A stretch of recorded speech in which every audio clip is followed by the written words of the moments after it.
Hi, welcome back to the podcast. And with me today in my lounge, which is sort of a roving podcast location, is Sam Fain, or Mr. Seen Through Glass. Hello. Hello. Thank you for having me in your very, very nice lounge. I wouldn't move from here. I think it's delightful space. This sofa is very cleverly angled for the camera that you can't see the holes in it. It's the next thing on the list to be replaced after, obviously, a set of slicks. Yeah, I think I fell through one of those holes as I sat down. I just didn't say anything. I just carried on like normal. So, Sam, can you sort of give a little explanation of like who you are and what you do? Oh, I wish I knew. Yes, Sam from Seen Through Glass. So Seen Through Glass is a sort of, I guess, a YouTube channel or platform that I set up about 4 years ago now to celebrate my love, well, to be honest, of motorsport. But that became of road cars. Because no one likes motorsport. No one likes motorsport. Quite hard to film and quite hard to get access to. But yeah, it's become my life, very strangely. It wasn't a plan, but I now run this channel, which is kind of a rip-off of Top Gear. Let's face it, it's a bad version of Top Gear. It's kind of life with cars, adventures, road trips, silly challenges. I try not to be too journalistic because that's not what I was aiming to be. And yeah, high performance cars. I would say. That's a good niche. Yeah, well, it's a great, fun niche. Sometimes can be a bit too niche and a bit unrealistic. But no, I think I've summarised what I do. But yeah, that's me. Hi. Thank you. YouTube social media guy. You also have a podcast. I have a podcast as well, which is great, called Behind the Glass. So let's get that in there. Why are you called Seen Through Glass? So this... Way back in the day when I sort of decided I wanted to do this whole social media thing, I was inspired by motorbike vloggers, moto vloggers. And they used to do everything point of view. They used to put a camera on the side of their helmet, ride around town or wherever they were and just talk about the things they saw. And I was like, that's a brilliant idea. Why don't I get Google Glass, walk down the street, and if I see something cool, I'll be like, okay, Google, film that Aventador. So I went, let's go Seen Through Google Glass. Thought didn't want to give Google that promotion, so cut them out of it, Seen Through Glass, and looked into Google Glass, and it was like £1,000 and apparently crap. So I was like, oh. Sign me up. Yeah. I was like, I really screwed myself over here because I've done all the branding, got all the different social media handles. So I thought, screw it, I can do a play on that and it will be seen through the glass windscreen of my car or the glass in the camera lens, and it works in that side. Yeah, it totally works. So that kind of became my thing, and Google Glass unfortunately was never a part of the channel. And then Behind the Glass is a sort of a play on that, taking you behind the scenes of the channel via podcast format. No, it's good. So how long have you been doing this crack for now? I always forget because time flies when you're having fun, Sam. He says through. We'll see in 2 hours. Exactly. I think 4 or 5 years. I think this is my 5th year. I started a frustrating time like in October or November, so it's quite hard to track the years as they fly by. But I think this is my 5th year now. Yeah, really difficult to track. I'm not good at maths or dates. But yeah, I'm going to say that this is my 5th year of doing it. So yeah, it's been a considerable amount of time. Every year, I would like to say every year is different, but that's a lie. There's a repetitive formula to YouTube in the sense of wake up, make video, edit, go to sleep. So it does become a bit of a blur. But no, there's been lots of nice, fun things. Channels kept growing, which has always been pleasant, and has brought me here to a sort of a whole new era in what I'm doing online now. And yeah, it's good fun. Yeah, totally. How has it changed from when you started? Oh, man, we're going to talk about the glory days. I used to be able to post a video and it'd get 1 million views. Yeah. Well, I used to just be able to post and enjoy it. It's changed so much. I mean, when I first started the channel, in terms of Europe, let's forget America for a second because that is a different beast, automotive social media. There was only Shmee and Supercars London were the only 2 people vlogging about cars. There were plenty of automotive channels out there. Evo, of course, Chris Harris on cars. I think Harry Metcalf was doing Harry's Garage for Evo and stuff like that. So there was plenty of stuff out there, but the only people I think vlogging. Yeah, it was all very official. Yeah, very official. The only people vlogging were Shmee and Supercars London.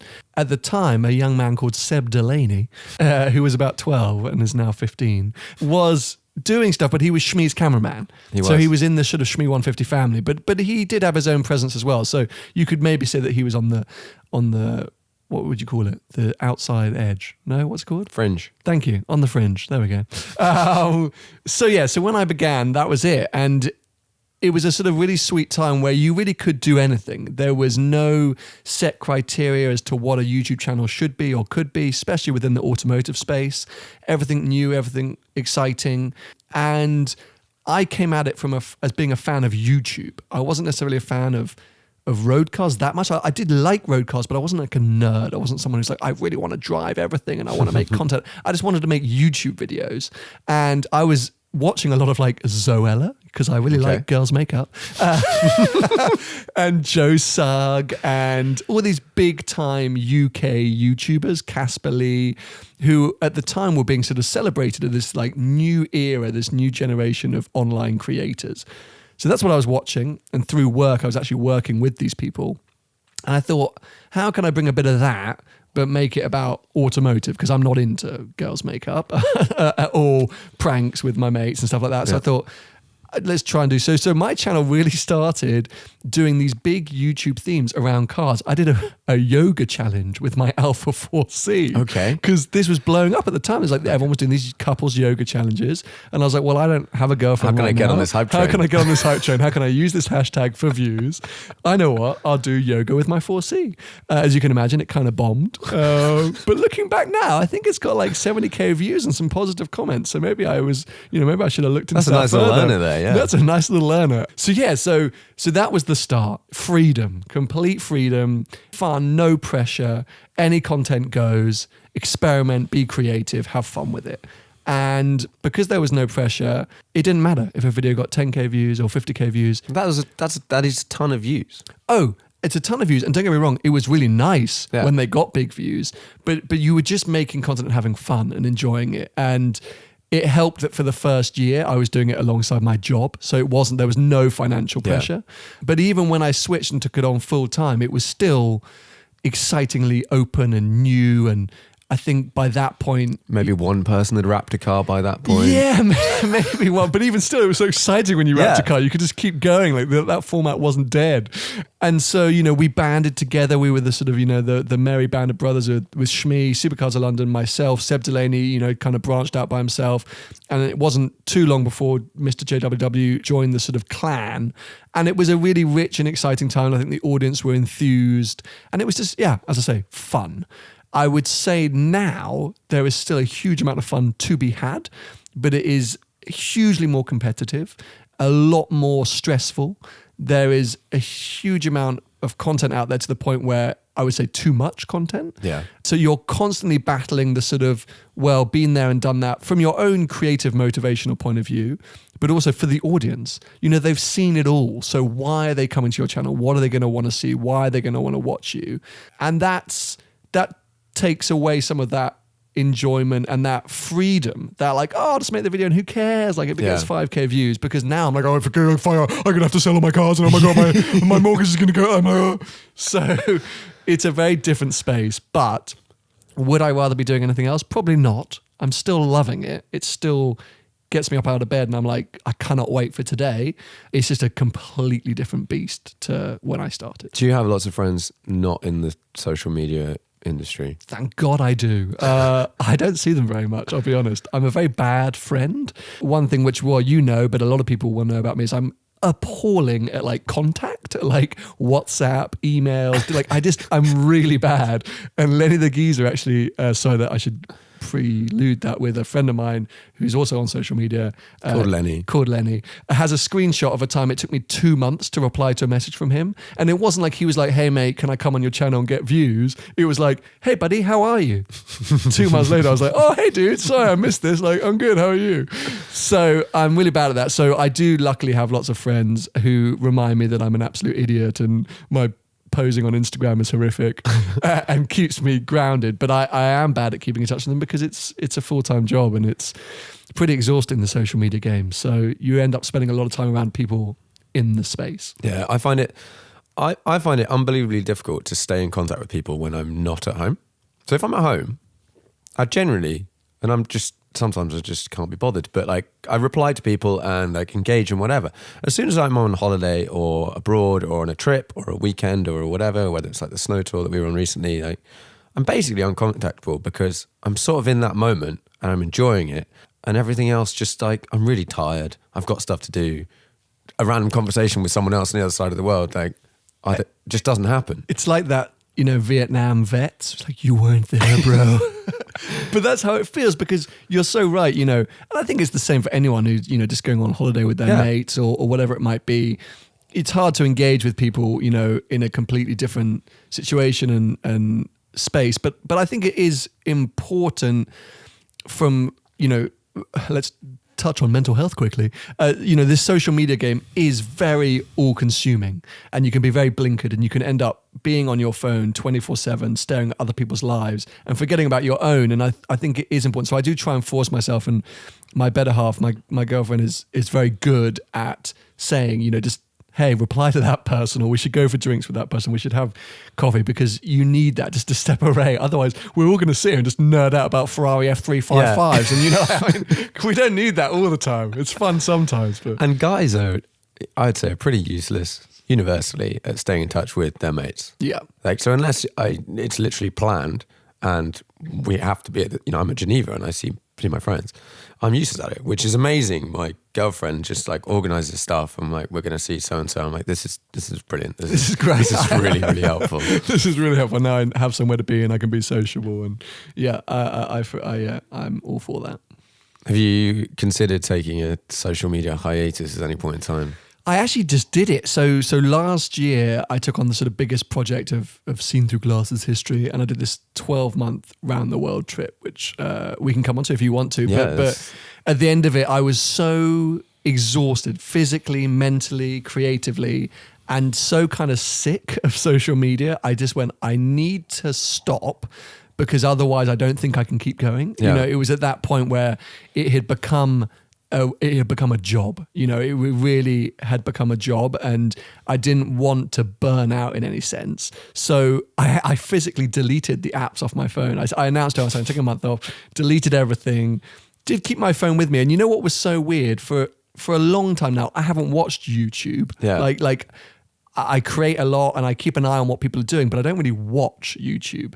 So I deleted Instagram, Twitter, Facebook, TikTok, oh yes, Snapchat, everything you can imagine. But I did keep YouTube, and that wasn't to perv on my own views because I wasn't uploading anything, but it was more so that I wanted to get a bit inspired again. I wanted to kind of like watch other people and watch new content and see what people were doing.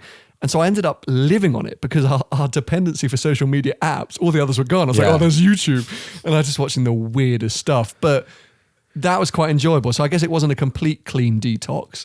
But I find that those apps, Instagram, Twitter, Facebook, those are the really dangerous ones for me. Yeah. They suck me in. And it's so difficult because you almost need two profiles, right? You need your seen through glass, whatever.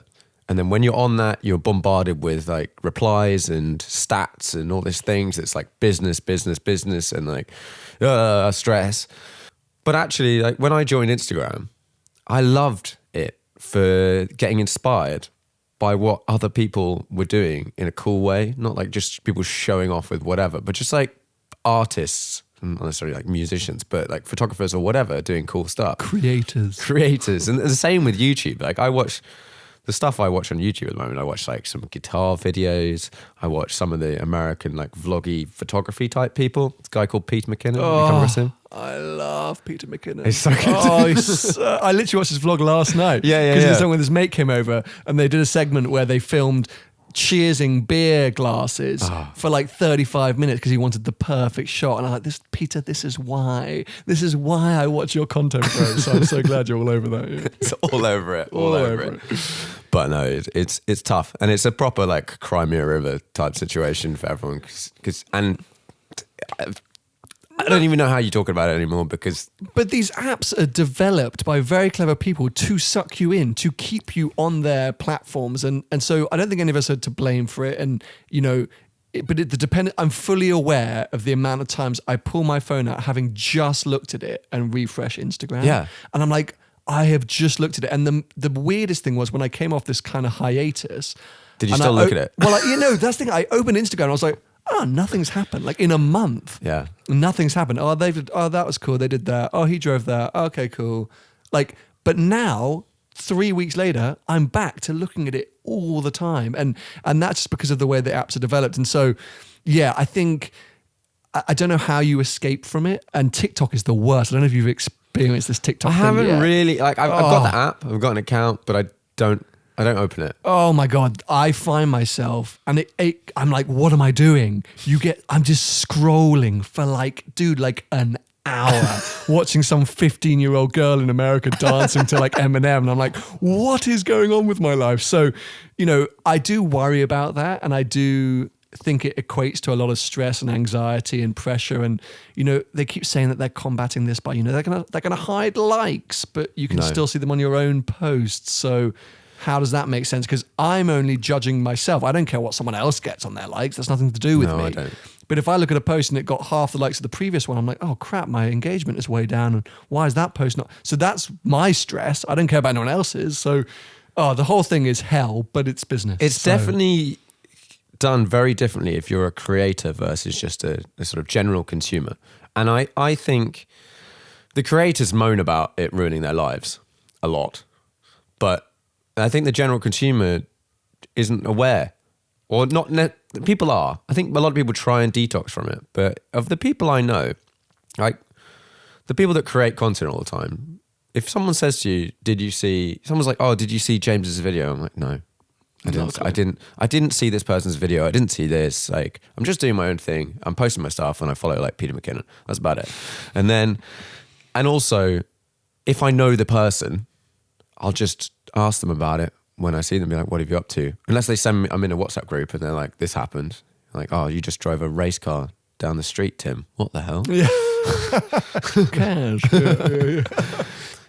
But for general consumers, like it's only scrolling. They're not putting stuff on it. Like Good most point. people that aren't putting stuff out there. So I like use the app. My ideal is open it up, post the thing. Even better would be to schedule it and not even open the app. Sure. Drop it and leave. Yeah. And then check back, obviously 40 seconds later and then 45 seconds later, just to see if refresh that like button. 6 more likes. Yes, get in. Well, I'm getting paid this month. But it is because you're constantly fighting, you're battling yourself, and you're only as good as your last post on any of these platforms. Yeah. And, sometimes there is a commercial incentive behind it as well, doing well, but also it's a pride thing. If you've slaved away working on something that you think people are going to love, you want to know what that reaction is. You're looking for that approval, which, to go back to what we were talking about earlier, 4 years ago, I didn't care. I was just having fun. I was like, boom, like, there we go, have fun, like, enjoy it. Whilst now, and I'm to blame as much as the whole world is to blame, I'm so analytical about everything that's going on. And there's that element of fake it till you make it life on social media, which I think is brilliant. And there's lots of influencers. Oh, hate that word. But I separate creators and influencers. And I think there's a lot of people out there, who are a little bit disingenuous or who are living their best life on social media. Yeah. And you meet them. And then you meet them, you're like, oh.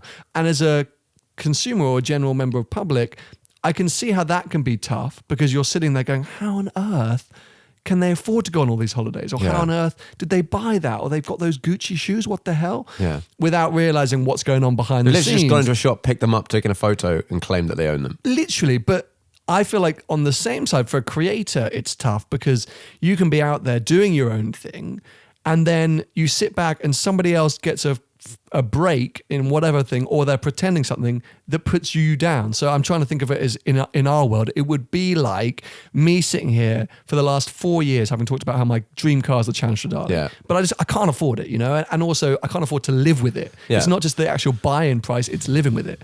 But then imagine another YouTuber out there gets lent a Challenge Stradale for a week by a Ferrari approved salesman, and they make a video going, I got a Challenge Stradale, and they do 6 videos with it. Yeah. I'm going to, I will crawl up in a ball and cry, because that's it. It's done. It's done. Like, you then buy your dream car and it's been done. The audience don't care. Yeah. And so that, I think, you got both sides of it. You've got as a normal person going, how are these people living these lives? Why can't I have a life like that? And as a creator, you're endlessly fighting but that's not real. Yeah. That's not his favorite car and he didn't buy it, or she got that makeup for free, or that holiday was paid for. You're always fighting that, which, it does make it tough, but it's a weird thing to complain about. It is a weird thing to complain about. Yeah. But I 100% like empathize with that, because I feel that quite a lot, where, you make a video and it's, for example, like we're in the snow tour. Like quite a lot of effort. We took these cars to blah, blah, blah, blah. And then effectively someone would just post a video that they've dropped into somewhere, done something that's similar but not the same, and the title's the same, and you're like, okay, no one's going to see this, or they might not. Sure, but like whoever gets their content out first wins. And then if someone just in their title goes, I drifted a whatever, and there's a very great possibility there is no drifting in this video whatsoever. Sure. But that title's out there, and then there might be 5 other titles, and then if you go and do it, and you do it properly, and you're the sort of person that's like, I only want to do a video if I do it properly, it just gets lost into the effort. Well, okay, so here's my question, and this was my sort of awakening. I'm so woke these days. Over Christmas was, take away financials, right? Yeah. Let's pretend, this is me talking personally, that, I had a PAYE job that every month I knew I had a salary coming in from YouTube, and I was just making whatever content I wanted to make. Would I care? And the truthful, honest answer is no. I only care about the views because of the financial reward. I know if I'm getting 20,000 views, I'm earning less money. And if I'm earning less money, I'm less successful, and I'm not going to be able to do the things that I want to do. Do you believe that? I truly believe believe if you turned off views, or if you literally started making videos that you really cared about, and you have to put a lot of effort into these things. Yeah. Let's say you spend a day filming it, a day editing it, 2 days planning it, and it costs you loads of money, and it literally got 2 views. Because, yes, I truly believe I wouldn't care, because I've created something that I like. And previously, if I look back on my channel, if you weren't into cars or you didn't know who I was, and you said, oh, what do you do? Like, let me go on the channel. I'd be like, oh, don't watch that one. Oh, no, well, that's a bit nerdy. I was always a bit, watch that one. Yeah. Whilst Drive the World, towards the latter half of the year, definitely what I'm doing now, I have to be proud of everything I'm doing. And I have to enjoy what I'm doing, because otherwise what's the point? But there's still a financial pressure on me. So I think if somebody came along and said, okay, cool, Sam, we're going to give you a salary, or here's your retainer, you're on $5,000 a month or whatever, brilliant, like money is no issue. I really wouldn't care if I was getting 15K or 15 million views. I want 15 million views because I know that would create, that's money and that's success. Yeah. And you're not going to get the commercial deals, you're not going to get the opportunities if you're getting 15,000 views every video and you're gaining 100 subscribers a year. It's just not like that's your channel's dead in comparison. So you're fighting this kind of constant thing of, right, I've got to be commercially successful and viable. And that means selling out. That means creating the content that gets those views. You have to work with brands and whatever. You have to do all of that stuff. But there are some videos that I'll point to on my channel, and definitely this year, and I'll go, you know what, if that does, like, okay, so the video I put out this week, as an example, Bentley, Continental Ice GT, it's something called the GP Ice Race. Cool looking thing. A bit of a dead video, because do people really care? Like, I wasn't driving it. That's fascinating. Like, you know, it's got lights on it. Like, it wasn't mechanically that different. Bit of a weird event, very hard to film at. And one of those weird videos where I'm like, but I actually created something I was happy with in the end. You know, when I got home, I was like, I don't know what I'm going to do here. But I worked really hard to edit it for like 3 days. And I was like, actually, I like that video. Yeah. I know it's not going to get good views. I don't care. Yeah. I like that video. I really like Bentley. I really like the fact that Bentley worked with me. I met a really cool female rally driver, young female rally driver that I want to do more stuff with in the future. So I'm like, all of these, like, that's that video. And I just know it's not going to do well. Give a beep. Yeah. And there's two sides. Like, you can get, if someone, you know, said to me, you can go and drive an F1 car. Like, yeah, I'll do a lot to be able to do that. And if someone turned around, JWW, TGE, Archie Hamilton, and Shamim 150 are all doing it on the same day. I don't care. Exactly. Absolutely don't care. But if that was the press launch for a BMW M135i, yeah, see ya, not going. Unless they said you do this launch and then you can drive an F1 car. Yeah. No, because I'm so with you in this, but 5 years ago, 10 years ago, somebody said to you, BMW are going to invite you to Portugal for 2 days for free to stay in an amazing hotel and drive their brand new hot hatch, you'd be like, oh, yes. Yeah. But now you're like, oh, but wait, who else is going? What's the upload content? What am I going to have to film with it? Who are going to be in the car? What is our life? Like, you know, and it's horrific it's become that way, but it's business. And I think also part of it is just sort of growing up, really. You start to appreciate, and I massively appreciate at the moment, like having time to do things that are not like editing a podcast or whatever, like just general worky type stuff, like hanging out with friends and like seeing when your girlfriend organises it. Yeah, occasionally I organise these things, not very often, but hanging out with my girlfriend. Like, and when someone says, it happens a lot where people are like, oh, why don't you come and do this, and we'll cover your costs. You're like, but that doesn't actually cover my costs because my life costs money.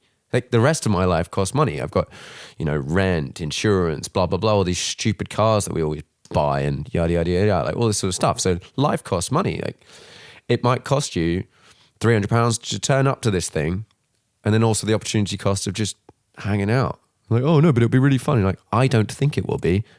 You think it will be. That's exactly it. And I think it's finding that fine balance between enjoying yourself, creating content that you're proud of and that you want to create, but also, you know, when appropriate, it being commercially viable. And the minute that anyone becomes a professional creator, whether it's alongside another job or full time, there's always going to be those pressures. And it would be great to all say, oh, you know, who cares? Let's just make the content we want to make and that's when you're going to get success. It's not true. You got to feed the beast.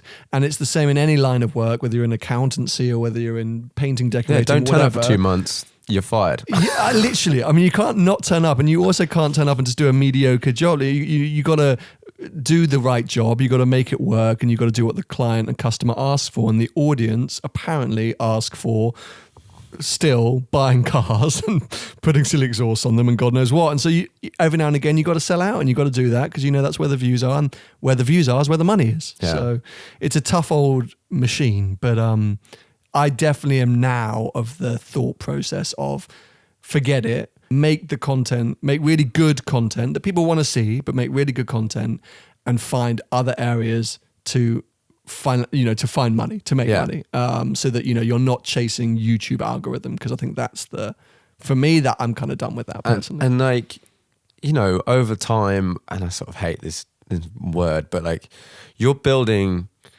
a brand, but like you're building your personality in an online presence. And unfortunately, I think if someone goes to and this sort of really annoys me, well, I mean, it doesn't matter, it's what it is.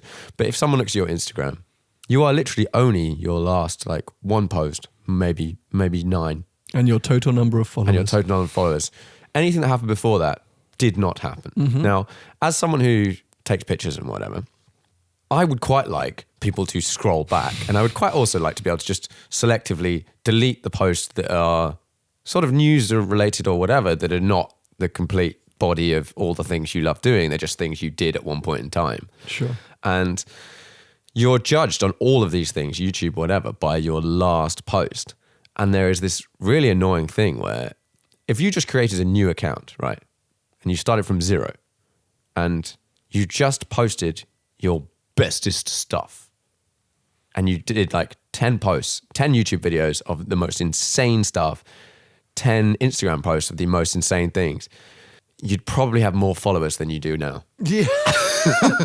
Well, yes, I see what you're saying, but I think there's also an argument, or there was an argument, that the crap, the sort of filler, got at least me, or got a lot of us to where we are now. Yeah, totally. Because totally. I agree. Right now, if I look back, I go, that video when I said, you know, should I sell my car for the fourth time? Like, it worked at the time. At the time it worked. And it fed the algorithm, which for a long time was more content, the better. And there was an audience who was sitting there who were salivating over the fact of more stuff coming, and they were fascinated by lives and by cars.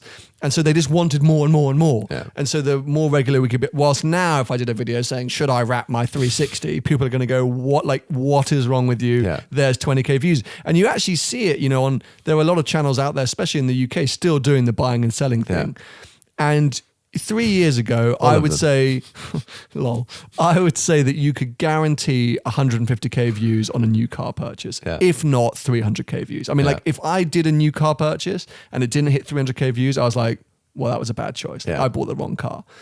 Nowadays, I look at the guys that are doing it and they're at like 60, 70k for a new car because it happens so often and people don't care. There's no feeling or intentional story behind it. It's just like boom, new car, boom, new car, boom, new car. So yeah, it's a different kind of thing. But I know what you're saying and I get it. But longevity, and I think you're finding that you've got to this point where you're like, I need to do stuff. This channel, whatever it is, Instagram, Twitter, blah blah, blah, is my channel. And Peter McKinnon talks about this a lot. And he's like, I need to create stuff that I like because this is my channel. It is consumed by loads of people, but it's consumed by loads of people because they like what I like. If they don't like what I like, they can go watch they really should just go watch someone else. I need to not skew too much from what I want to do because it's so obvious.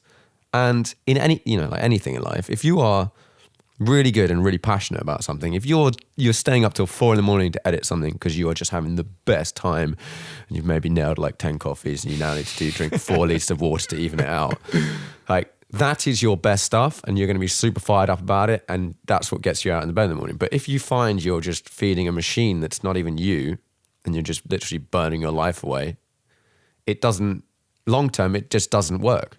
That's exactly it. And I think audiences these days are not naive. There's so much out there.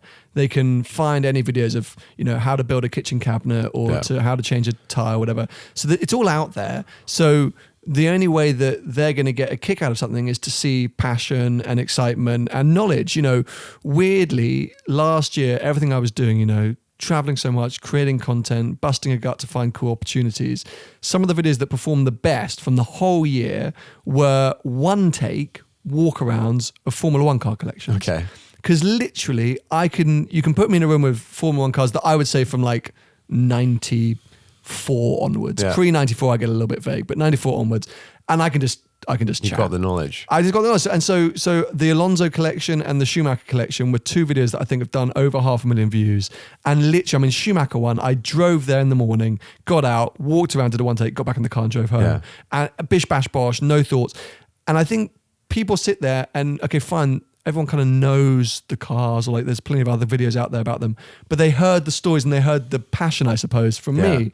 Whilst another video, which is like, I review a Lamborghini Huracan, where I'm kind of like grasping for excitement because I kind of don't really like the car and I've experienced it a lot of ways before. A lot of other people have seen the videos with it. Yeah. I'm trying to, people are just like, oh, like whatever, But so I think, you've got to have passion, but you do still need to be aware that you are fighting this huge space, YouTube algorithm and platform that's got so much content. So you got to fight your way through that and you got to make appealing stuff. I think if you sat there and literally went, the circumnavigation weight of a Pirelli P0, like bit niche. So you got to find ways to attract people in and make it mass appeal, but keep it, to what you enjoy. Yeah.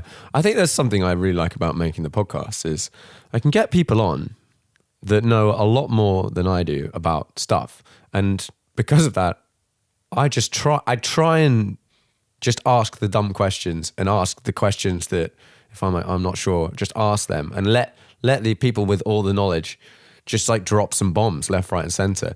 Like one of my favorite things about going to, let's say, an event like Le Mans Classic, for example, there's all these cars there that like I basically know nothing about. And when I was at Le Mans Classic this year, I walked around with a guy and he has been a mechanic for 50 years or something. And we've worked on all sorts of stuff. And we just walked around the paddocks and the different categories, whether it was like 50s Ferraris or these like 40s stuff and the 60s and whatever. And he's just dropping interesting knowledge bombs about all of these cars. And I just walked past his stuff and I'm just like, this is just an old thing. And he's like, that was the first car to do X, Y, Z. Or this car is chain driven. And if you watch any video ever, it's drifting the entire time because it has a fixed rear axle. You're like, that's now badass. Yeah. That's cool. That's totally it, right? And I think that's I mean, classic, it's sort of easy to, and it's all classics, but for sure, the stories now what interests me, and learning. And that's the same about new cars. Like, if there's a story, there's a story. Yeah, people want to be informed, I think. I think that's where YouTube has progressed. You asked earlier what's changed. I think the audience are now more switched on, more intelligent, and they've seen the sort of brash lifestyle bits. They now want to learn something. Yeah. They want to be informed, and that can be the new way that paint protection film works. You know, there's no reason why you can't keep growing on a similar formula, but I think they're over the sort of generic, here's me and my life. Because some people are like, I don't care, mate. Yeah. But if you can say, look, here's me and my life, and I'm today doing something really interesting, and I think that's why Harry's Garage is doing so well. Like, It's just knowledge. it's just, and he does it in the best and most nerdy way that we all appreciate. You know, it's 30 minutes of him telling stories and anecdotes and really quirky knowledge. We all know what the Porsche Carrera GT is. We've all seen it enough times on YouTube. We've all, followed it and blah, blah, blah. But for some reason, him telling the story of the initial press launch and how it took place and how Porsche revealed the cars to a load of journalists was like so interesting and like, wow, that must have been so cool. And suddenly there's a tidbit that makes you go, oh, I'm watching a Carrera GT video. Yeah. So, I think his channel speaks a lot for how the automotive audience have progressed over the last 4 or 5 years and stepped away from the generic into wanting to learn. And doesn't always mean being journalistic, but I think being informative or letting someone else be informative, like you say. If you go to Le Mans Classic, don't just walk around and film the food at the Michelin stand. Like, get down at the pit and let someone tell you what that car is and why it's cool. And that's it. And it's giving the sort of mic to someone else who really knows the stuff. And generally, old people. Old people, funny enough, have a lot more experience than young people. They know about all of these things. Yeah. Just ask them. Learning is fun, people. And they tell. And I know, and you'll probably find there'll be videos, like a couple of videos of mine from a long time ago that are more like knowledge. Like, they're like how to do this, or some information by a specialist on something, and they still get views today, and they just chug along. And you're like, oh, okay, maybe I should just do that. Yeah. Well, I mean, It's difficult to just do that, but take Peter McKinnon. He every single video has some kind of lesson or information. What he does brilliantly, alongside Casey Neistat and many other big creators, is package it in a super entertaining and stylistic way. Yeah. I think Casey, for me, has become a little bit too preachy over the last 18 months or so. I don't watch his videos anymore. So yeah, I mean, obviously when he was vlogging, it was brilliant, but if you get super analytical about Casey Neistat and what worked and why his channel blew up, is he was a master at identifying one key element for his day, for his vlog. You looked at it and you thought, right, this is an amazing daily vlog, but it wasn't. It was a tiny part of his day. He went, God, the brain power, the capacity to figure that out each day blows my mind. And that's what impresses me, not the volume of work. It's the motivation and the creativity to say, right, I'm really, really busy today, but I've got an hour there. What can I do in that hour? I know I'm going to miss my flight. Yeah. Or, let's make a little story about something. And it was a little story every day. It was a little story. And then he just packaged it beautifully with little time lapses here, little clips, little moving to work, coming in and out of the office. But you were engaged because he was telling you a story. And I think that's what sometimes people miss is, it's not always about me. Look how amazing my life is. Me. You've got to find that story, that narrative. And Peter McKinnon is like that, how to take a great photograph. This is the best new, lens for your camera, whatever it might be. He's not literally just sitting there analyzing the lens and taking it apart with a screwdriver. He's made some awesome fucking travel video, like he's gone up to Antarctica or something like that, and it just happens to be that you're learning about the lens at the same time. For those out there have not come across Peter McKinnon, clearly we both love him, but he has one thing that he does, and all of his content is amazing, but there's one thing he does that I've never seen done, and it is possibly the most amazing version of this, and it is his Squarespace sponsored videos. So halfway through his video, he will do a little sponsor. And for most people, literally, they cut it and go like, this video is sponsored by Squarespace. And Peter McKinnon has come up with this format where he's like just literally mid-vlog walking around doing something, and he'll open a cupboard. And inside the cupboard, there is this character that he's created, and it is himself, but it's this Squarespace sponsored version of himself that just wants to tell everyone about Squarespace. And, he talks to himself throughout the video and all of this stuff. And it is absolutely genius. It is the only advert I think I've seen in the last 10 years online where I would click like on the advert. Yeah. Yeah. But it's creativity at its best. Unbelievable. And I'm always inspired and amazed by these people of, you know, it's a clever idea, but it's a simple idea. And it's not original either. No. But I think it's because he's not ashamed of that. He's not scared of that. And he's not sitting there going, I've got to do an ad. Okay, how do I do an ad? Right. Hey guys, by the way, he's like, no, how can I improve on that? How can I take that and go further? And it's the same nowadays, you know, I find like a lot more brands and companies are getting in touch now with YouTubers, Instagrammers, influencers, and they're still learning and they don't quite know how to work with us and blah, blah, blah. But I'm fighting harder and harder to work in a more collaborative way, which is like, look, everyone knows it's going to be an ad. We've got to say it's an ad. We've got to declare it's an ad. So let's not treat them like they're idiots and let's not sell too hard. Let's try and be creative about this. Now, some companies aren't going to be for that because it's new for them. But Squarespace clearly had the, I don't know what you would call it, the trust in Peter. So to be like, give it a go. Give it a go. You know, we want to say about, and let him do something, which as you say is now an engaging and funny and credible. And you're like, actually, fair play, Squarespace. Yeah. And you're like, and it's going in a sort of authentic way rather than, oh God, skip the ad.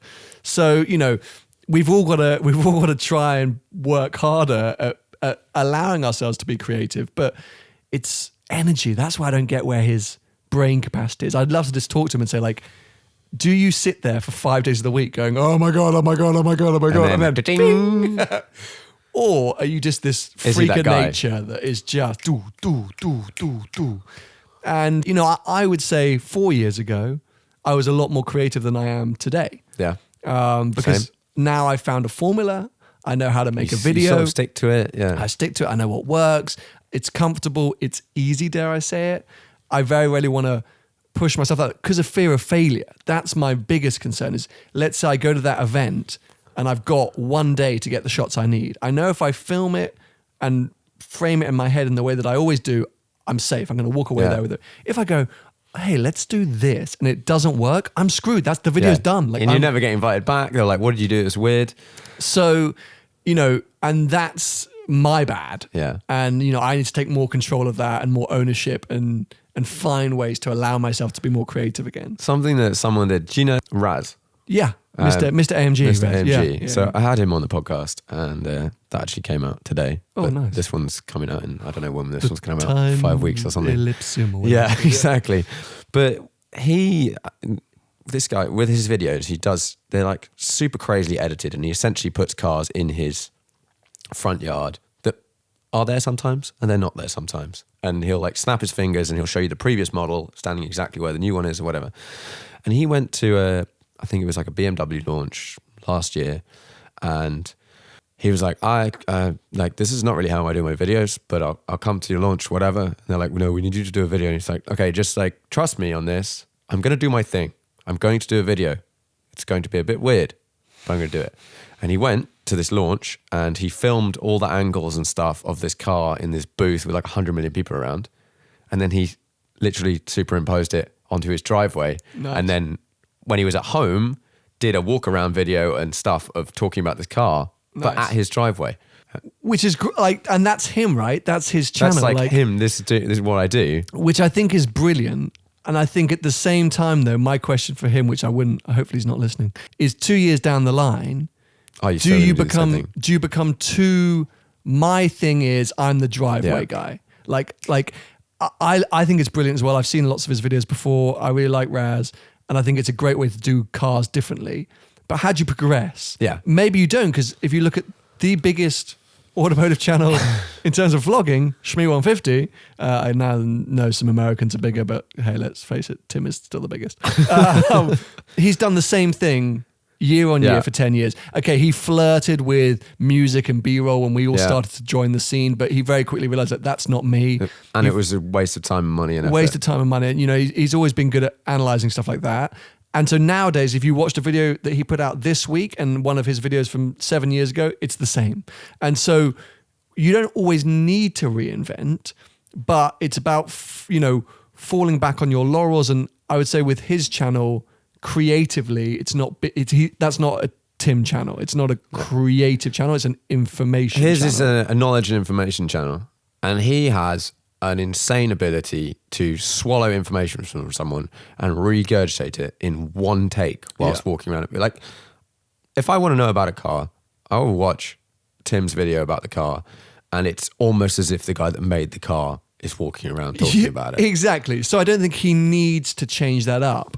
But that's the thing, you know, and maybe I don't need to change up what I'm doing, but I want to. Like I feel the desire to learn new techniques and to try different, because it's too, not easy, but like for me, the biggest kick I get at the moment is editing. Yeah. Because I find it really hard to film differently now. Yeah. I've been doing it this way for 4 or 5 years. I know my cameras. As I say, I know how to bank the shots that I need. So now I just overfilm. I just film as much as I can, because I know in the edit is when I can chop and change things, when I can do things differently, and I can change it up. I can edit in a different style. And I can make the video feel differently. I don't have the confidence yet, or maybe the capacity to think of filming things differently, that's what I want to do. That's what I need to do. When I watch really good videos now, they have filmed the video like someone films a movie. They've planned, they haven't just done an intro, the content, an outro, and then filmed some B-roll. Like everything rolls into the next shot. Like all the shots is just like super thought through, and it's not something that's very easy to do on the fly. No, you've got to be an unbelievable human to be able to crank out some of the level edits that people do and literally just turn up and do it. Well, you know, and doing what any of us do, but traveling and moving around and being in those kind of high pressure timed environments, walking up to a car and you're going to get your classic shots, suddenly going, oh, I know what, let's put like a GoPro in that door. So in the door, like, I hate myself for not thinking of that. I'm just like, I got the shots I need, let's get in the car, I got to do the... But that's how I want to be doing it. I want to be able to walk up to a car and go, oh, what can I do? Oh, you know what's really funny? Let's leave the camera over there and I'll walk up. Oh, you open the boot and I want that. And I think myself is to blame just because of the churn. And I guess everyone gets into that way, whether you're packing bags at Tesco's or whatever you might be doing. You get used to doing what's required. And I don't think I'm like letting myself down. I feel like I'm still making good videos, but I'd like to be making better videos. I just don't know how to recalibrate my brain to say, go that step further. What more can I do here, Sam? What funny, different angle can I do? And if I try it, I get nervous. I'm like, oh no, that's not good. Let's spin it. Just do what I usually do. And I think the time element of filming cars makes that especially difficult. Now, some people might just do it properly, but you watch, you know, some of these high production car videos, someone like Carfection or something like that. They take a really long time to film their videos, like a really long time. Whereas quite often you'll go somewhere and someone will be like, you can drive my car. And you're like, you know, you've got 15 minutes. And you're like, okay, I've got to film an intro, all the stuff, 15 minutes, make up my thoughts, splurge out something that's actually coherent in the middle, and then done, and then that's it. You haven't said you've got a car for a week, unlimited budget, and just go and make something really cool. Yeah.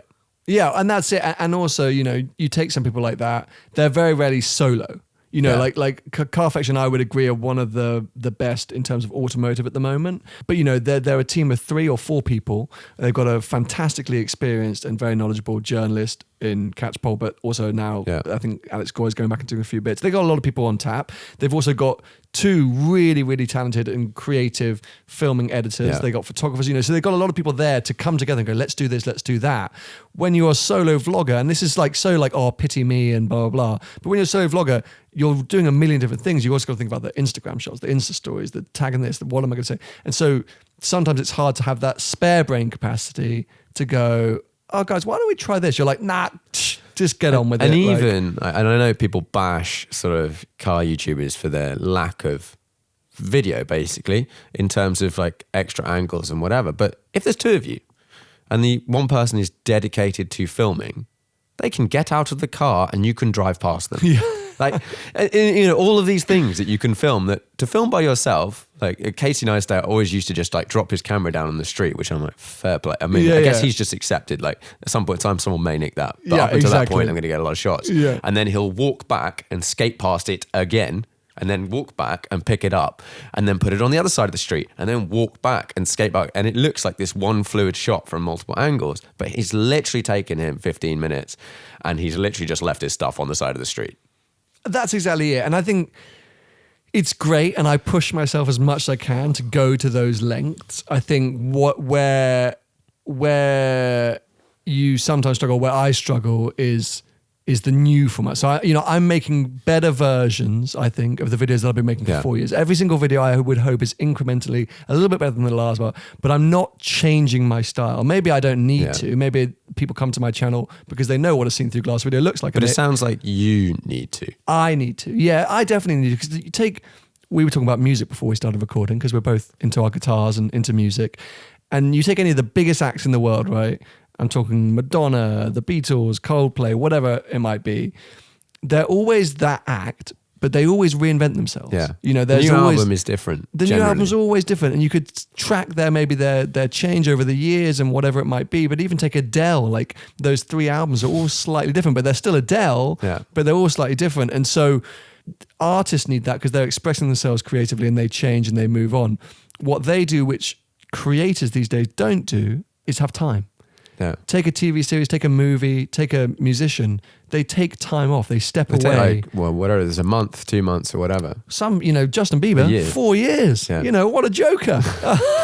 Just been partying hard. But I think because of the way social media is, it doesn't allow that experimentation, different formats, different influences. You're always like, when's the next upload? Yeah. So I don't feel like I have the time to go and try different techniques and come back and go, oh, that didn't really work. So I'm like, well, if that didn't work, crap, I got to go and film something like, this sucks. So I would love if YouTube allowed, and maybe I should just try like seasons. That's what I would love. Guys, you're going to get 2 videos a week for 6 weeks, and then I'm going to be gone for 3 months. Yeah. And I'm going to be working. I'm going to be filming stuff. And we'll be back in June. Like, maybe I should just trial it. Maybe that's the future. But to me, it feels inherently risky. I can tell you, from posting regularly to then a gap of 5 weeks, it does not work. No, and financially, what money you're making, like it kills you. Like YouTube does not reward that gap in uploads.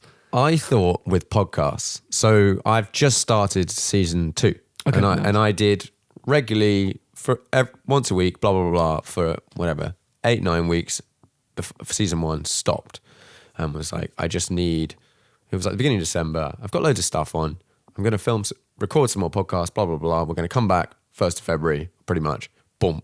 It's going to be one a week for a while. I thought with podcasts, it would be literally like you've left off because everyone's still got the app. They're still subscribed. No one's going to unsubscribe if you haven't posted a podcast.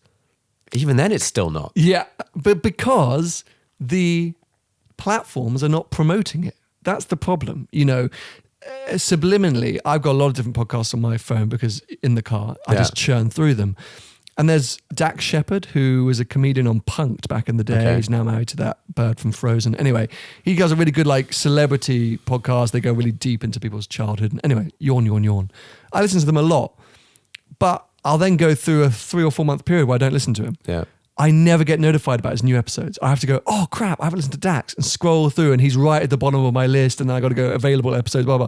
Whilst if I'm listening to the F1 podcast, when that comes out, because I'm tuning in straight away every week, I'm bong, new episode, and it keeps telling me. And so all of these platforms, unfortunately, the less active you are, the less they push your content to that audience, because they're like, well, the audience don't care, the creator doesn't care. And most platforms don't push in terms of podcasts, they don't push anything. They're literally nothing. Yeah. And so most of us, as time goes on, podcasts is growing in popularity. So people subscribe to more podcasts. So unless you specifically follow a podcast, they're one that came out a week ago. If you subscribe to 100 podcasts, there's a list with 99 above it. So they're never going to see it. You're buried. So it's a tough thing to fight against. But I feel like, if we take the last 5 years, what are the next 5 years for social media and YouTube in particular? Things again are going to have to change. And at the moment, I think creators across the board are fighting the fact of oversaturation. Yeah. That there's too much of everything. And it's never going to go away, that problem. Never going to go away. But therefore, how do you combat it? How do you, as a viewer, remain engaged and interested, and as a creator, motivation, and all these different elements? And so I have long thought about whether it's series or just reduced content, more thought through content, because so you take a TV show, even Game of Thrones, people are like waiting a year for Game of Thrones. So why, because of social media, is this like dependency on constant uploads, constantly, because we're on the apps all the time. We want new content. As I spoke about before, the phone is out of my pocket every 15 minutes. So if you're not posting new stuff for me to look at, I don't care about you. But if you created an environment like Peter McKinnon and said, okay, guys, I'm going away, but I'll be back on 6th of July. Twice a week. Yeah. You'd be back on like 6th of July.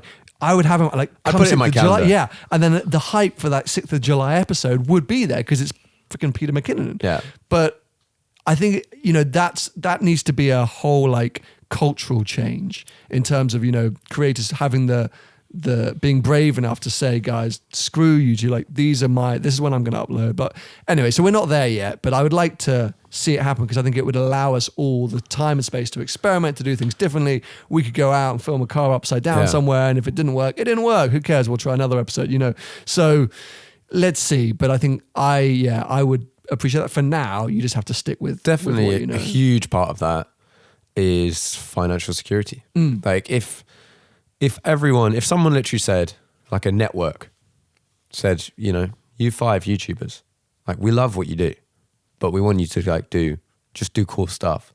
And here's like, whatever, like 50 grand a year each.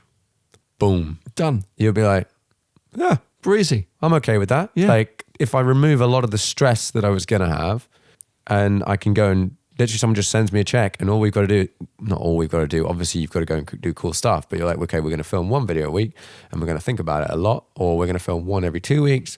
I think you would do better. And I think the channel would do better.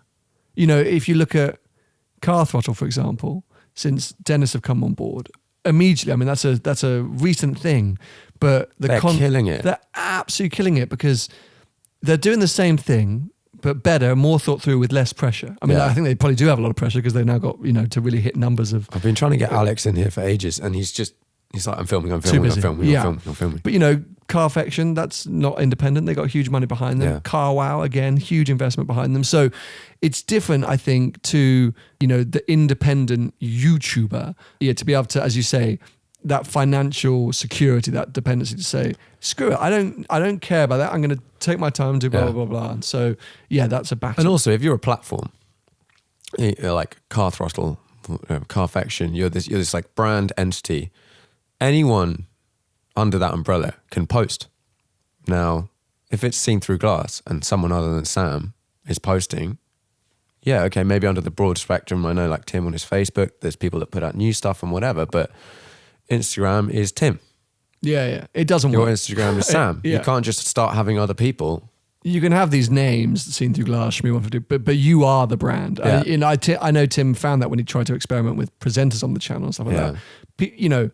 We think we've got brand value, but the brand is us. Yeah. And so you can't step away from that. And people want that kind of connection, and they want that to be able to speak directly to you and hear from you. So a lot of pressure in that, but that's also the great part about it.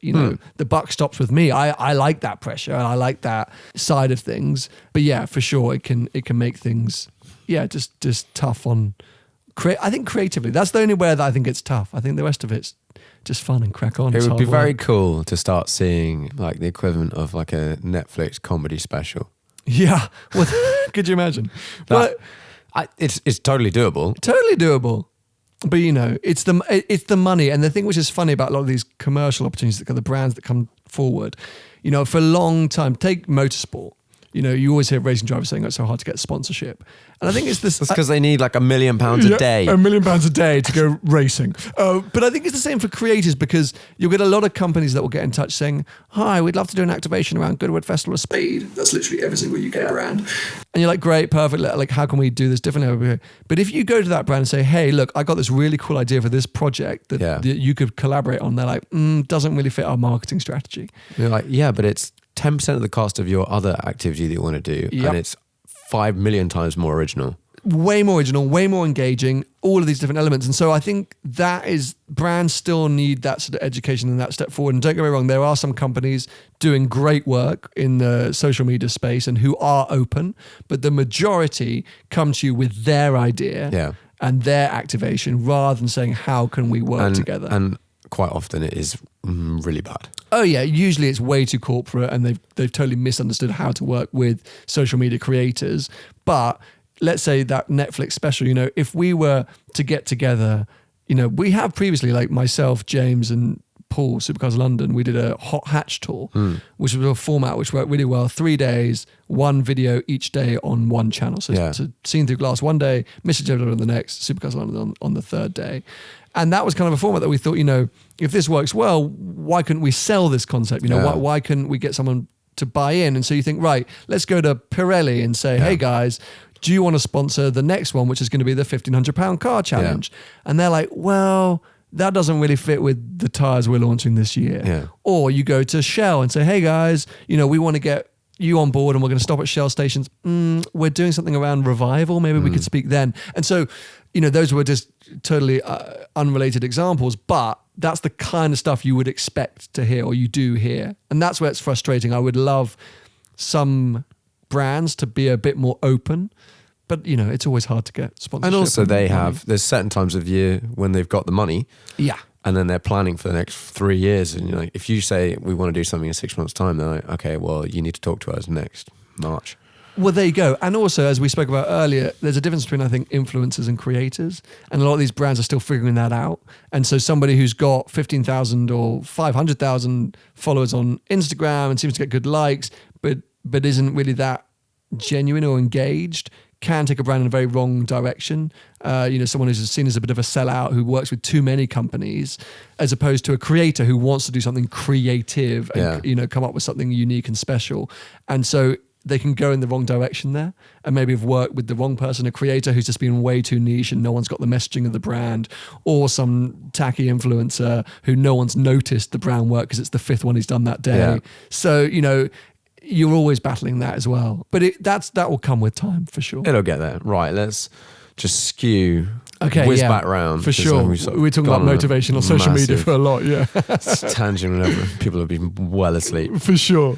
Drive the world. Yes. You went around the world. I went around the world. I'm also just looking at my phone because I have a builder at my house at the moment who's texted me, hi mate, having a bit of trouble at yours this morning. We'll have to start tomorrow. Classic builders.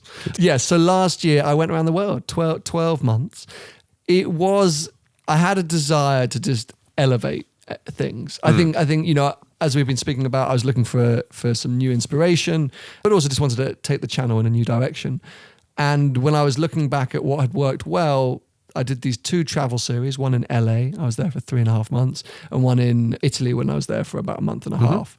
And those 2 series had performed incredibly well in terms of engagement. Yes, the views have been good, but I saw a spike in my audience like to dislike ratio, viewer retention. Yeah. People were still referencing back. So I thought, how can I go bigger and better? And the idea just kept growing and growing. And then I suddenly went, well, let's just go around the world in 365 days. Which doesn't actually sound like that much time.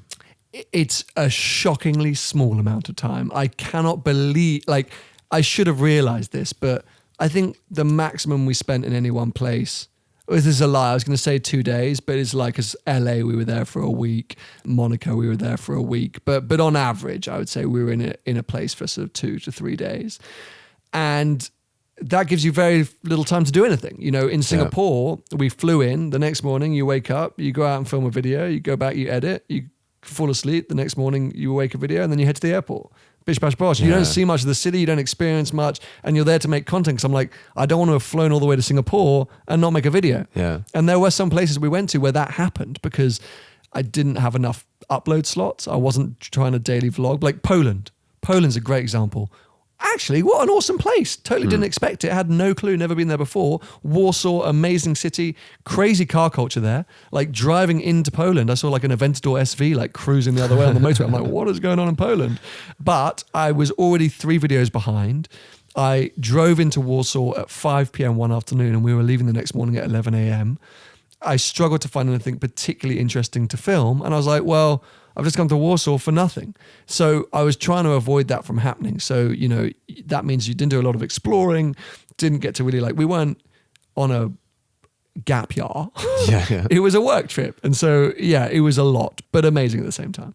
Do you feel like you've seen The world. The world. Or like, you've been to, if you now get a map and put in a bunch of pegs of like where you've been, do you feel like you've seen these places?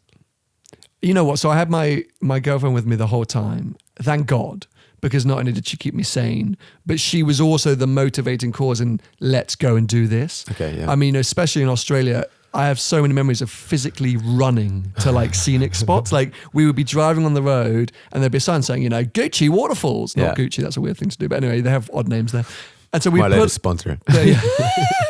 we would pull over, stop the car, run down, take a picture, run back and keep going because we were on a time constraint. But at least we saw that waterfall. So yeah, I definitely saw a lot of places. Some places I think maybe I didn't get to see that much of. But yeah, it was still incredible. Like it was still absolutely unbelievable. And it's so funny how quickly you forget the bad bits. Yeah. With any kind of thing like this, there's always bad bits. But yeah, now it's all rosy in my mind. But an unbelievable experience. But yeah, tough. It wasn't travel. It wasn't a travel thing. It was a work trip at which I had to do a lot of traveling. It looked like a really, really cool trip. Where was the best place for sort of making videos? New Zealand. New Zealand. New Zealand remains hands like country. Probably the pick of the bunch. I think because expectations were low. Amazing car scene, incredible weather. Some legit owners. Legit owners, like insane owners. Great roads, pretty abandoned, so tends to be quite fun. And I mean, to summarize, like the first couple of days, flew in and picked up a Continental GT W12 for the 4 days. Where from did you Bentley. Landed into what's at the north, Auckland. Somewhere up there, yeah. Flew into Auckland, literally come out of the airport, picked that up, type into Google, best breakfast spots, Auckland, drive there, the best breakfast I think I've ever had, delicious, amazing coffee, this is lovely. We then drive 3 hours through the most beautiful countryside to their equivalent of Goodwood Festival of Speed. It's called Leadfoot. Unbelievable cars, people, I mean, just an amazing event.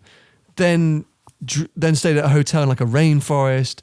The next day, drive on the best road I think we drove all year, which was called the Thermal Explorers Highway or Thermal Explorer Expressway. Beautiful, great car, great roads.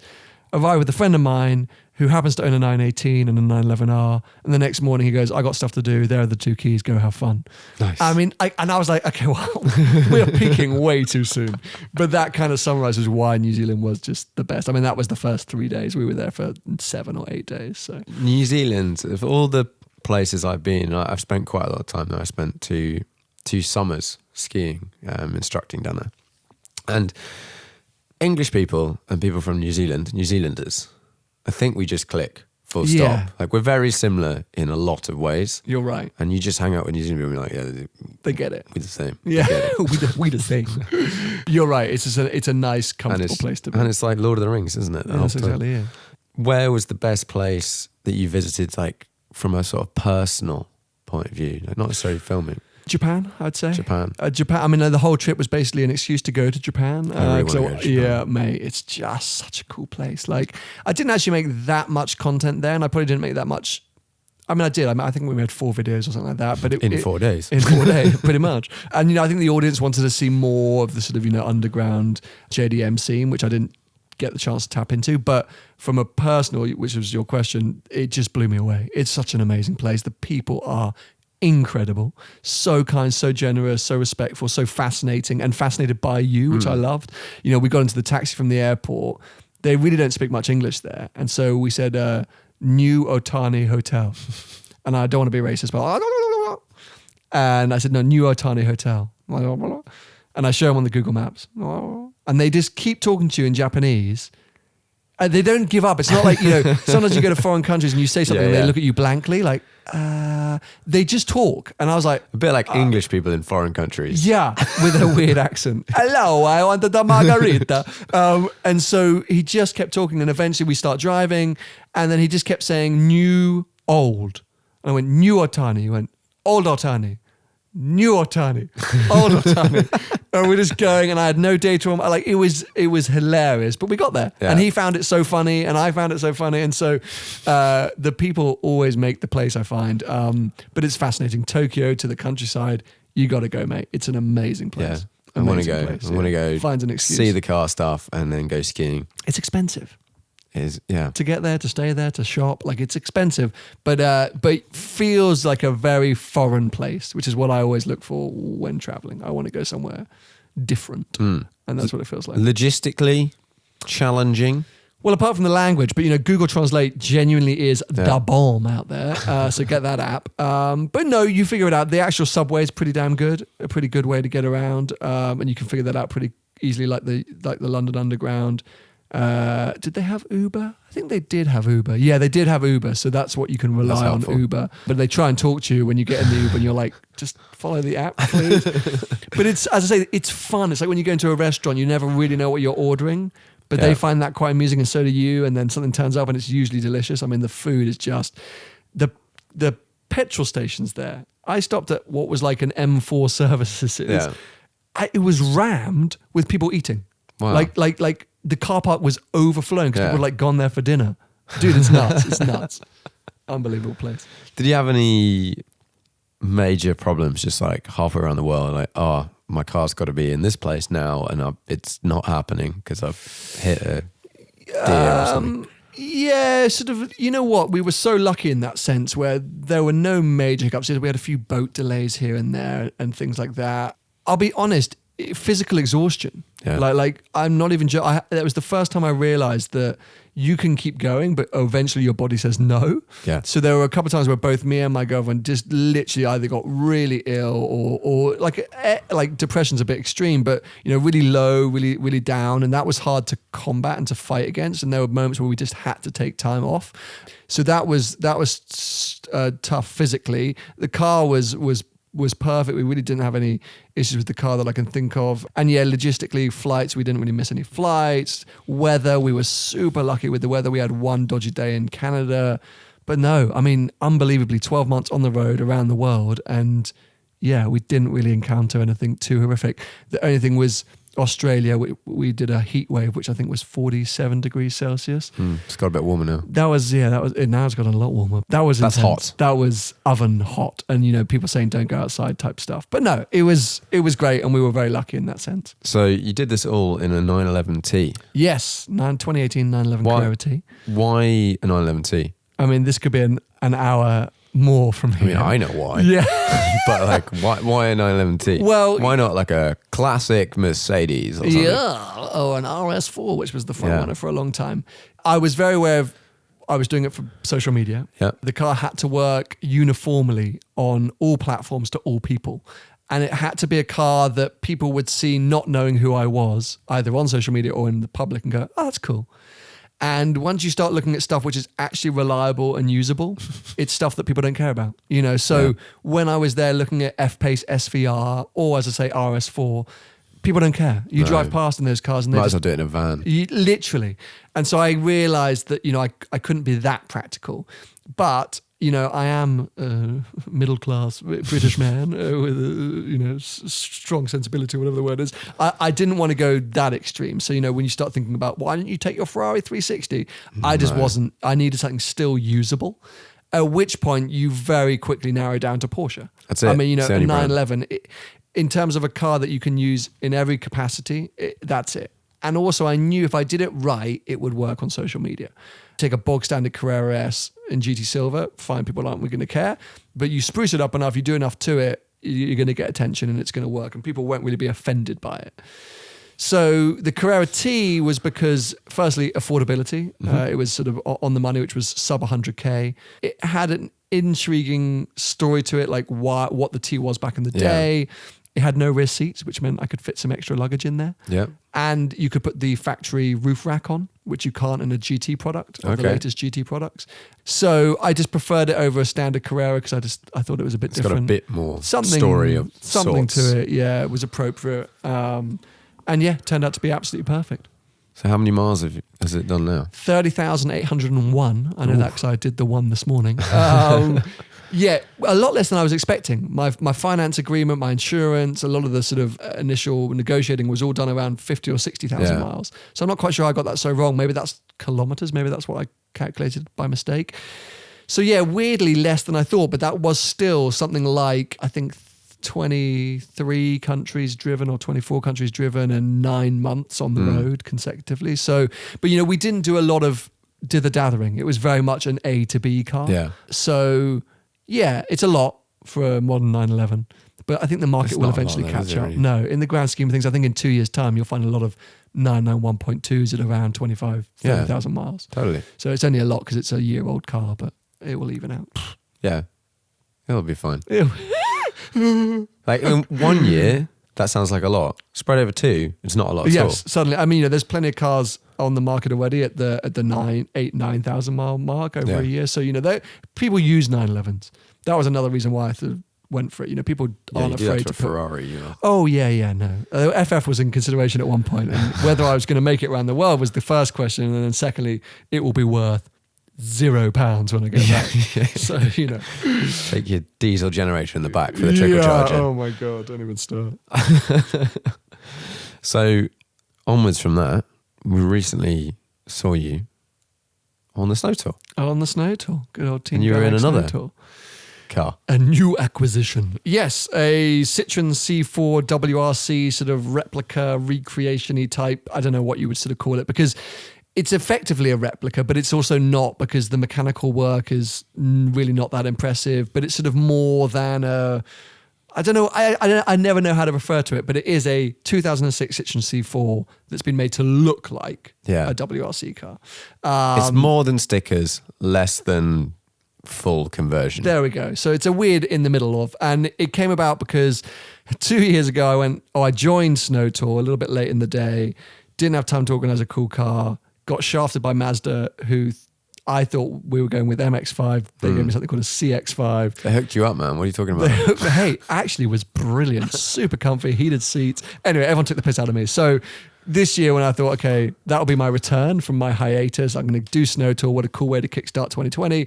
What car? Don't want to take the 911 because I've done it, as in I've driven it everywhere, so I don't need to take it to the snow. Don't want to take the 360. Why don't I get like an Evo or an Impreza, put some stickers on it, it will look cool in the snow. It will look great, and you can probably get them sub 5k and you'll have a good time. So as I'm searching on eBay, I type in like Evo Rally and up comes the C4 thing. And I just went, oh my God, that's the best thing I've ever seen in my life. I need to do it.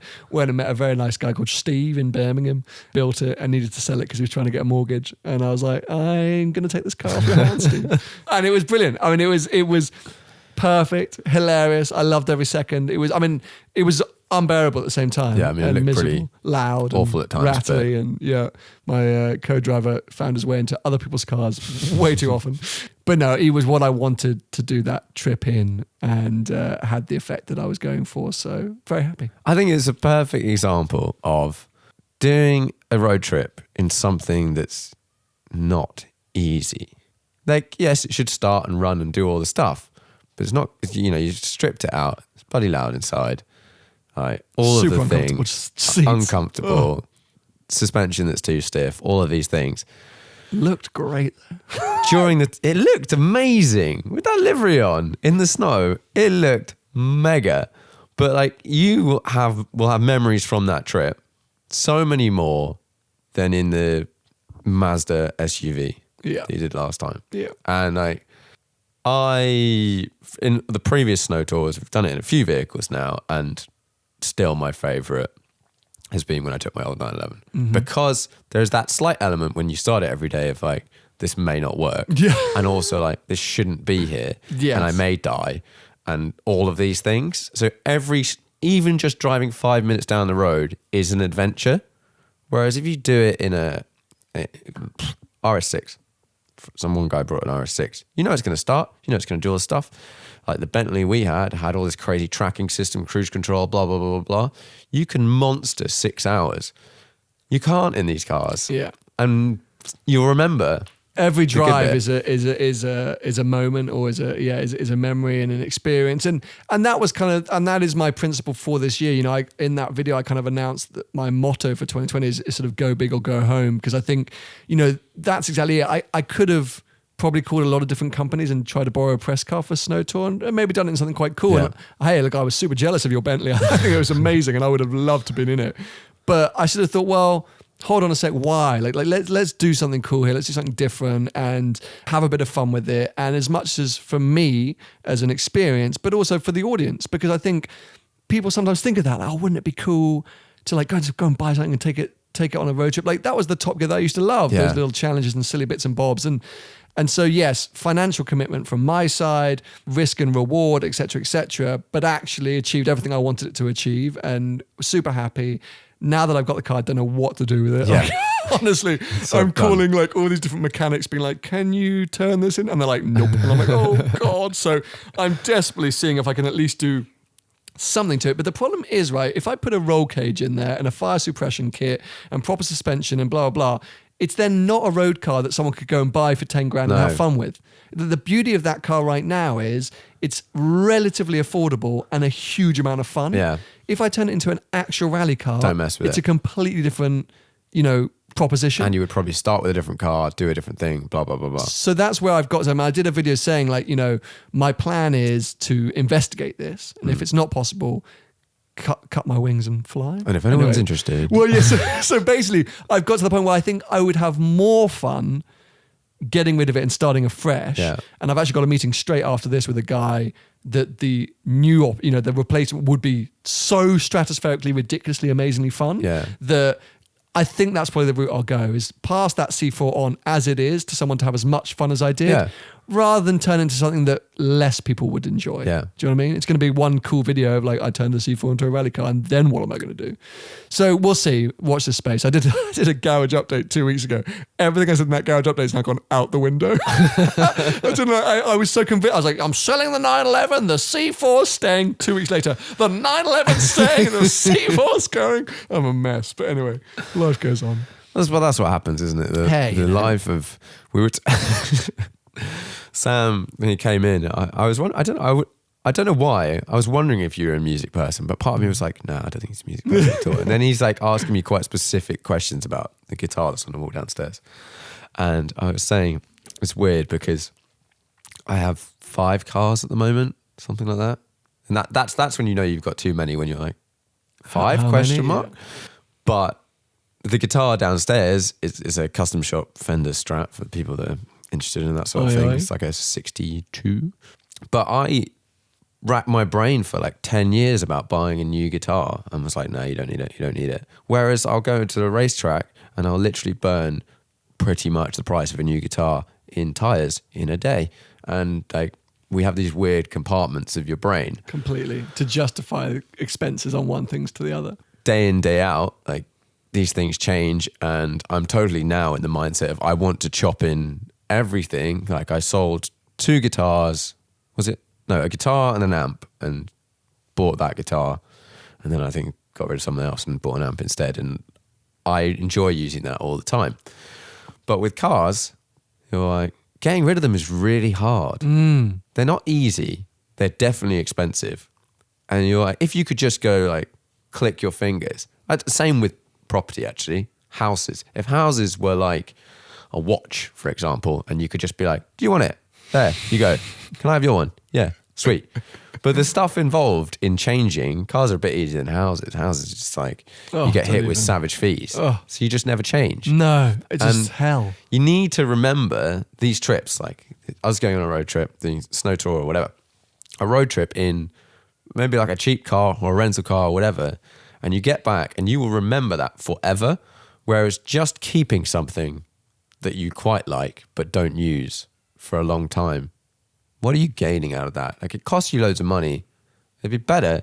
Like I think this is why Car Throttle is so good at the moment. They just buy like Crap. crap.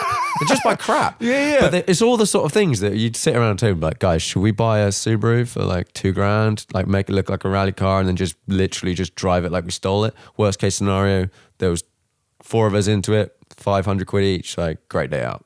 Like great week. I think when cars became, dare I say, affordable through finance, through people making money as you get older, you dream, right? As a 15-year-old, you're like, I want a Ferrari. And you work, you bust off and you work as hard as you can. And one day, some very kind man from Magnitude Finance, #tag, says, wow, Sam, the You could bank do are it. actually going to lend you the money and you can afford it. You go, this is my dream, done.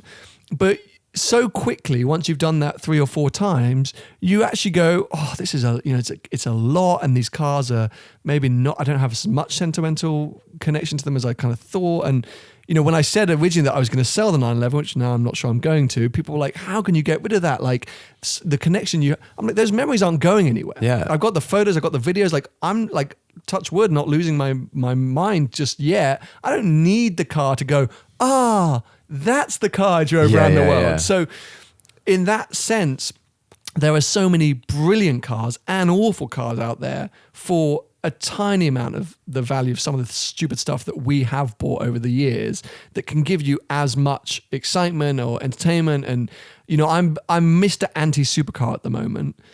Don't get me wrong, if I won the Euro Millions, I'd be going out there, I'd be buying LaFerraris and 250 short wheelbases and whatever. But on a day-to-day level, if I was to get... Yeah, I would. I'd buy it all. Every Ferrari. I think I probably would. But Euro Millions, how much is Euro Millions? 110 the other day. Yeah, so you're not buying very many of these cars. No, I'd buy one 250 short wheelbase. High mileage.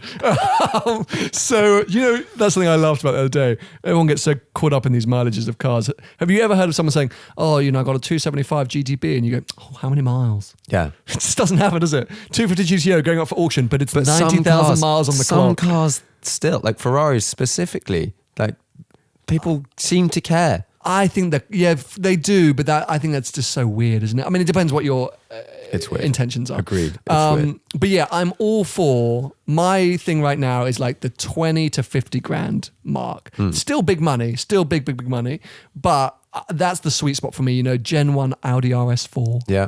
Like the freaking proper boxy ones. I was looking at the other day, C43 AMG, like the original, really boxy one, 1999 or something like that. I'm talking about a lot of like German wagons, but like those kind of things I think are a lot of fun and more interesting because it's the kind of stuff that we can all, let's get that, blah, blah, rather than, shall we go and finance another? Because this is the conversations that I feel like I have with friends around the table a lot. It's not, are you going to buy the next GT3? Yeah. I mean, basically because you can't. Have and you got also a because slot they're on like, there? we're all looking at all these new cars. For example, 992 GT3, right? Yeah. This should, amongst a bunch of the people that we all know who've owned GT3s, had RSs, whatever, this should be a car that we're all like, I really want this when it comes out. But pretty much everyone, I think, has gone, it's going to be bigger, wider, heavier, softer, quicker, but less entertaining than the older cars. That's not very interesting. Whereas I've, for a long time in the back of my mind, gone like, maybe I should get like a 2015 S-Class Coupe. What a whip! Like 30 grand, and then daily that, and you're like, it'd be a boss. That car was like 110 new. Yep. It's now 30. So good. Rather than we're looking at all these cars, they were 95 new. Now they're 130. Yep. Like what? Mate, that's exactly where it's at, and it's cars that we lusted after 10 years ago, 10 years ago, and they're still cool and they're still great, and there's definitely an area here for exploitation. I think on a personal level, interesting. On the social media side of it, because you can fall into very niche holes very quickly where you get like a kick out of a car that no one else ever knew about. But I think on a personal level, you're going to see it more and more, especially as everything starts to go autonomous and electrified. People are going to jump onto these experiences that we're not all going to be able to have for that long. And so that C4 Snow Tour was literally that of like, okay, I want to go and do X, Y, and Z. Screw it. I'm going to fly to Japan and buy a freaking God knows what Civic and drive it to Mount Fuji. And then I'll get back and I'll try and sell it. And, rather than getting there and calling up Ferrari, which is what I did, and getting a Portofino, which was great. And I had a lovely time. And don't get me wrong, I love being in a Portofino. But it wasn't quite the same as to whether, hey, do you remember that time we bought the X, Y, and Z? So, hey, you need a bit of money to be able to do it, but it can be a lot of fun. And, as the Car Throttle guys, Bridge, you don't actually have to spend much money. And we buy, you get pushed into buying, not pushed, no one's actually making you do this, but like society sort of, at the moment, I feel, because of finance, pushes people to buy cars they can't afford. Well, True. like, they can technically afford, they can afford the monthly payments and stuff. And I definitely, when I was younger, was like, right, kind of on the limit. And luckily, growing up, adding more money, it's sort of okay. But I would now have realised after having my old 911, like a specific thing about that is it's been modified and it's been messed with. So like you're not damaging anything original if you change anything, but also literally if you damage it, you're not damaging anything original. It's a bumper's 500 quid. Sure. not 5,000, not 10,000. Refreshing. And there is a price point and like a pain level that I think everyone has one, whether it's £100 and that's you're like, if I spend £100 in a car, I don't care about it. I can like chuck stuff in the back, it gets scratched, whatever, it's fine. Or for some people, that might be their LaFerrari Aperta and they just give zero shits about it. But each person has this sort of level where they're comfortable. Finance makes it difficult because you spend money you don't have yet. But if everyone was a cash buyer and you're like, okay, I have X amount of money to spend on a car. And once I spent that on the car, like most consumer stuff, you just accept that you've spent that money and then you can do whatever you like with that vehicle. Someone says, do you want to take it on track? You're like, yeah, whatever, I'll give it a go. Like, okay, I don't want to bin it, but like, I'll give it a go. Do you want to go and drive to Sweden and whatever? Yeah. And you say yes to more stuff rather than like, oh, I might have to put it on a truck because of the mileage and the finance and like, actually, I can't afford to put any fuel in it and all of these things. Like having the stuff, if you don't use it, whether it's musical instruments, huge ones. Like people buy really expensive instruments and then are worried about using them. Like what? It's designed to be used like cars. Like they're designed to be smoke the tires, all this stuff. If you're worried about it, it's too expensive. Yeah, you're so right. Yeah, if you're always thinking about the resale price, you're in trouble. But you know, it's tough because a lot of the times I think it's super attractive when someone says, "Yo, you can get into this RS3 for 400 quid a month or whatever that," and you're like, "Oh my god, I can afford that. That's bloody brilliant." And it's the way of the world. You know, finance is everywhere. You go into Curry's nowadays and they offer you a TV for free for 2 years, and you know, so that's a cultural thing for sure. And I am definitely still to blame, and I think a lot of us social media people for pushing finance. Yeah. But I've always tried to say, like, look. You need to be able to afford it and you need to be able to afford it when it goes wrong. But it is a great way to be able to get into cars that you couldn't afford cash maybe and to experience. But just be careful and think about it. It's not about working your butt off to get to the 500 quid a month for that car you want. It's about working your butt off and then rewarding yourself when you can afford to, whether that's via monthlies or cash, blah, blah. You know, there's lots of ways to go and buy a car, but I'm so with you where if you're constantly terrified about using something, it's probably because you can't really afford it or you can't afford to get out of it at the other end. And the Carrera T is a perfect example of that, where I bought that car knowing that it was going to be worth very little when I got back. Yeah. And it was just the gamble, the risk that I had to take. I mean, I drilled holes in the bumper the day I collected it. So I was going a bit of extreme with that. But I knew that there was a loss to be made there and I knew I could cover that loss. Yeah. And right now, sitting here, if I was to sell the car, I probably would be in debt on the finance.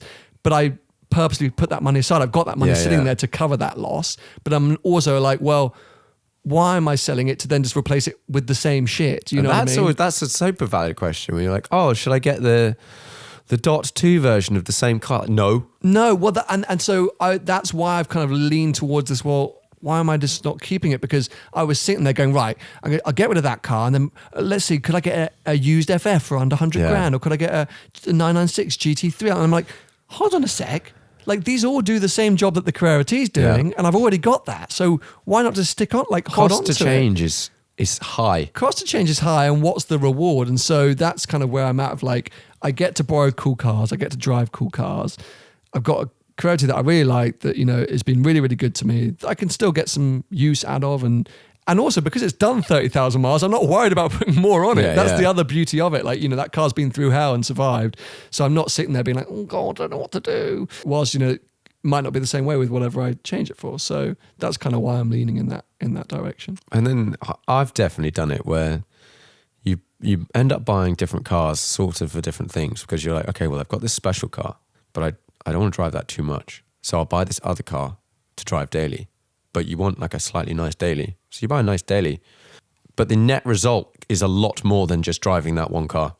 Yeah, well, that's exactly it. I mean, it's you can always do the man maths, right? You can always make an excuse as to why you should have another car. But at the end of the day, we only need one. and it's even if you have your 911T, if you had no other cars, rather than you have to spend very, very little on a car for it to be cheap and long term. If you have to smash 50,000 miles and you just get a just diesel something for 5 grand or whatever, okay, that 100%. Sure. But if that second car is a new RS4, like What?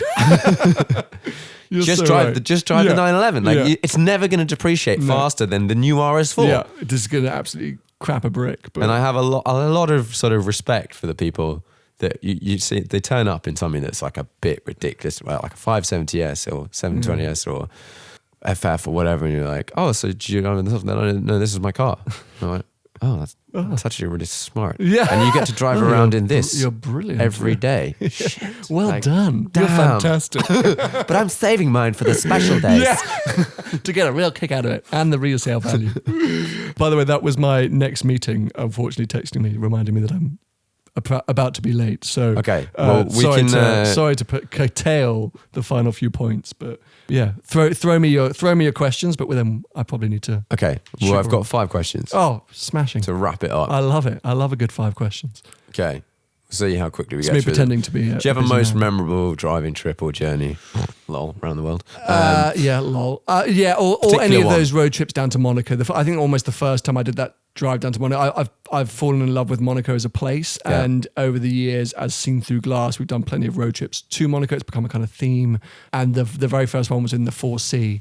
I still enjoy that. It's a horrible drive. It's 12 hours through the middle of France when nothing's going on, but I still enjoy it.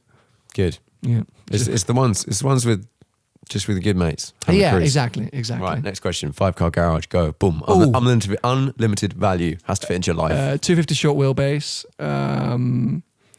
Challenge Stradale. Daily? Obviously one of those could be your daily. But Bentley Continental GT. yeah. V8? W12? It doesn't matter. I actually don't really mind. W12 with the Aquapovich exhaust. 5-car garage. Something. Race car? Would you have a race car? Is that of interest? Yeah, Formula 1 car, done. There we go, thank you. Yeah. And then what? I need like a big SUV, I don't know what. Off-road, do I need that? Whatever. Yeah, I don't really know why I need that, but things people have. Your Bentley would do quite a lot of the stuff. I imagine. I don't really have a probably family car there, do I? So maybe I'd get like a Maybach. Nice. Why not? Boom. Just to 5-car garage done. Bash bar. Okay, if you can only drive one car for the rest of your life, and you're allowed like a £500 Beta for luggage or whatever, so one car the rest of your life, what would it be? My Ferrari 360. Nice. Genuinely. That's good. Yeah.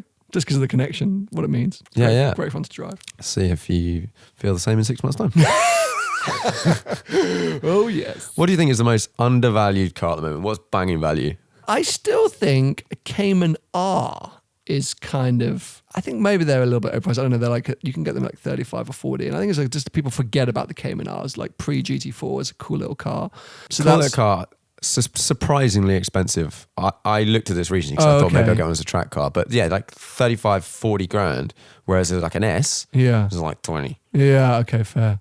So yeah, maybe a bit pricey. So it's probably not good value. But a little bit rare. What else? I said something else, which I was like, wow, they're still so cheap.